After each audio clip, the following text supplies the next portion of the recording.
بسم اللہ الرحمن الرحیم۔ ریڈیکشن ٹی وی پر آج کا میزبان چودھری اختر فاروق میں ناظرین، آج جو ہم آپ کے ساتھ ویڈیو شیئر کر رہے ہیں وہ کسی فصل کے حوالے سے نہیں ہے، وہ کوئی ٹیکنیکل ویڈیو نہیں ہے، وہ ایک دکھتی رگ ہے، ہمارے دکھتے رویے ہیں، ہماری بے حسی ہے جو مجموعی طور پر پوری قوم پر تاری ہے، پوری قوم اس میں مبتلا ہے۔ ہمارے ہر نبی کی امت پر عذاب آیا ہے، تاریخ گواہ ہے، قرآن پاک کی تفصیلات میں دیکھ لیجیے، تحریر میں دیکھ لیجیے، ہر جگہ آپ کو یہ نظر آئے گی کہ ہر قوم پر عذاب آئے ہیں، اور عذاب کس بات پر ہیں؟ ان کی بدعمالیوں کی وجہ سے۔ لیکن ہم نبی محمد صلی اللہ علیہ وسلم کی امتی ہیں، اور وہ ہر امت میں جن وجہ سے عذاب آئے تھے وہ ساری امتوں کو اکٹھا کر لیا جائے نا تو وہ سارے اجتماعی طور پر اعمال ہمارے اندر موجود ہیں۔ بے ایمان ہم ہیں، وعدہ خلاف ہم ہیں، مطلب کم ہم تولتے ہیں، جھوٹ ہم بولتے ہیں، ہر وہ برائی جو ہمارے اندر موجود ہے ہونی چاہیے ہر کے اندر، جس معاشرے میں گندا گیا تھا وہ ہمارے اندر موجود ہے۔ الحمدللہ پھر بھی ہم کہتے ہیں الحمدللہ ہم مسلمان ہیں، ہم سٹیل ایمان کے ساتھ موجود ہیں۔ اور آج جب پورے پاکستان میں سیلاب آیا ہے، پاکستان کا 3 حصے پانی میں ڈوبے ہوئے ہیں، وہاں پر بے حسی کے ایسے عملی مراحل سے لوگوں کو دیکھا ہے کہ مطلب رونگٹے کھڑے ہو جاتے ہیں۔ اس کی ایک چھوٹی سی مثال میں اگر اوپر لیول سے بات شروع کروں کہ جب بارشیں سیلاب آتے ہیں تو یہ ہماری قوم، ہمارے حکمرانوں کا ایک رویہ بن چکا ہے، یا اللہ ہمیں کوئی آفت، وہ دعا مانگ رہے ہوتے ہیں، نعوذ باللہ، ایسا کہنا تو نہیں چاہیے لیکن اجتماعی طور پر ایسا موجود ہے پریکٹیکلی کہ جو وہ سیلاب آتے ہیں، قدرتی آفات آتی ہیں تو ہم بہکاری بن چکے ہیں، ہم ماننے نکلتے ہیں، پھر ہم UN سے، دنیا سے اپیل کرتے ہیں، خدارا ہم ڈوب گئے ہیں، ہمارے پاس بہت بڑی عذاب آ گیا ہے، ہمارے پاس مصیبت آئی ہوئی ہے، اور انسانی لوگ اٹھتے ہیں تو دیتے ہیں، لیکن ہمارے اندر وہ انسانیت ختم ہے۔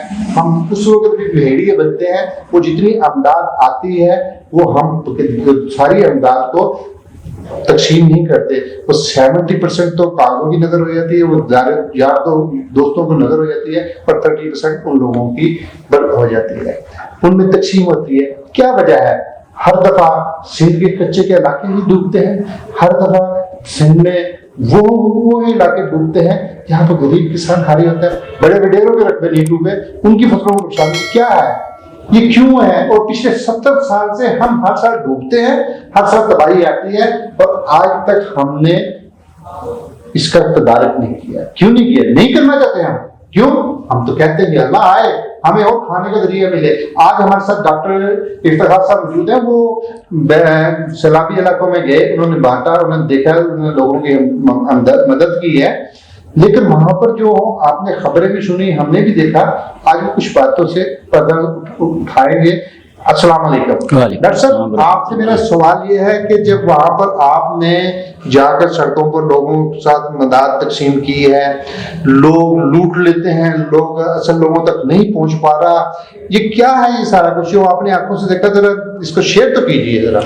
ان علاقوں کے اندر ڈاکٹر صاحب یہ نا ہوتا کیا ہے کہ جو ارد گرد کے لوگوں کے علاقوں کے خانہ بدوش لوگ تھے، مختلف جگہوں پہ وہ بیکاری کے طور پہ، آپ ہمارے اپنے علاقوں کا اندازہ لگائیں، آپ کو بیکاری بہت کم نظر آ رہے ہیں۔ یہ وہ سارے کے سارے جو پروفیشنل لوگ تھے، انہوں نے سڑکوں کے اوپر جا کے سڑک کے بالکل کنارے کے اوپر بستیاں لگا لی ہیں۔ جب باہر سے کوئی بندہ امداد لے کر جاتا ہے تو ہوتا یہ ہے کہ وہ دیکھتا ہے کہ یہ لوگ ہیں اور ان کو بانٹنا شروع کرتا ہے، تو وہ لوگ اس طرح سے چھینتے ہیں کہ وہ کسی کو سمجھ نہیں لگنے دیتے، سارا کچھ اٹھا کر لے جاتے ہیں۔